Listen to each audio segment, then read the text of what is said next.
Friends, 302 days of war. First I am coming to Putin's speech, which he delivered along with his defense minister and others at Coliseum of Ministry of Defense. The main points are that a special military operation task will be fulfilled. The enough stress was given on that.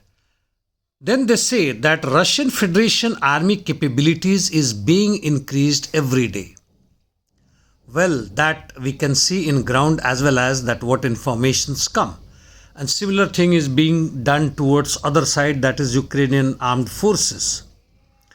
Combat operation related issues that need to be worked out will be looked into.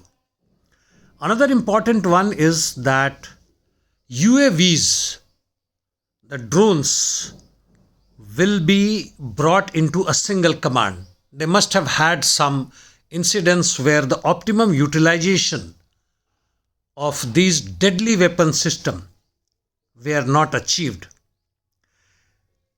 Next one is combat readiness of nuclear power oblique weapons, and that they will be upgraded. And Sarmat and other intercontinental missiles would be brought into action. Also, that partial mobilization had some problems that they are being looked into. In short, while they assured their own people to be ready for even longer war, they also assured their people as well as their army that we are looking into the issues that relates to Russian forces war making capabilities and ability to achieve their target. Well, now let us come to our ground realities, what is happening in the war fields, war zones.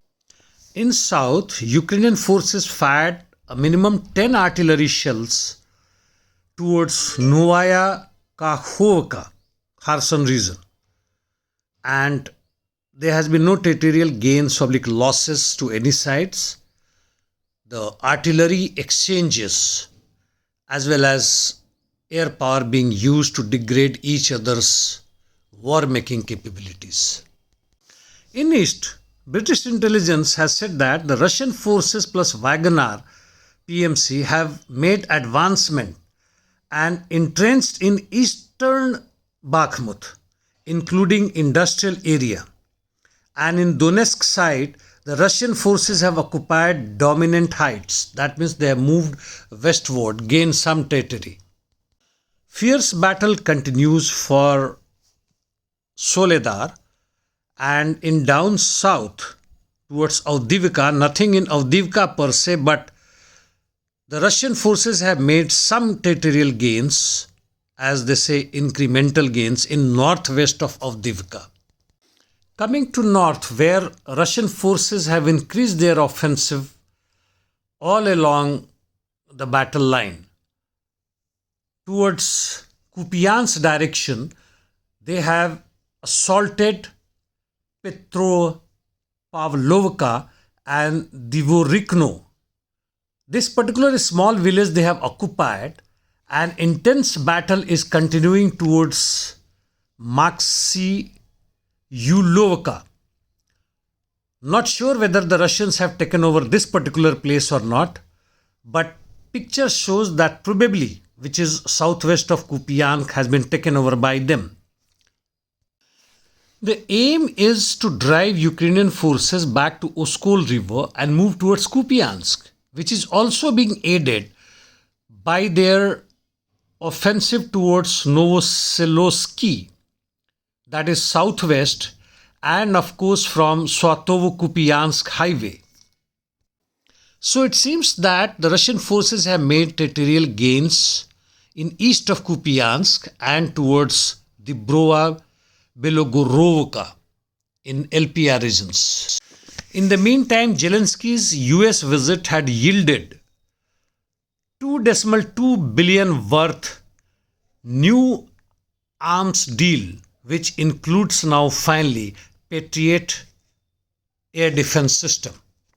Buoyed by these gains, Ukrainian national Security and Defense Council Secretary has said that if Russia continues current policy, number of explosions on its territory will increase.